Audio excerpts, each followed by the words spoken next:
యెహోవా మందిరమునకు వెళ్ళుదామని జనులు నాతో అనినప్పుడు నేను సంతోషపడ్డాను. ఎప్పుడు సంతోషపడ్డావయ్యా దావీదు?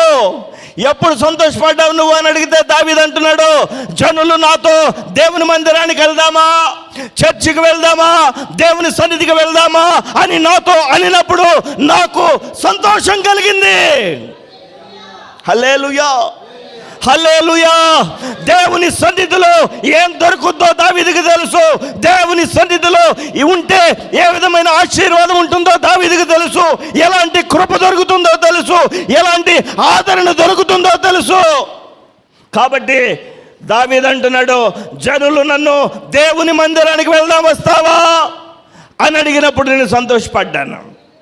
దేవునికి స్తోత్రం కలుగును గాక. నిజమేనండి, దేవుని యొక్క సన్నిధిలో నిత్య సంతోషం లభిస్తుంది. నిత్య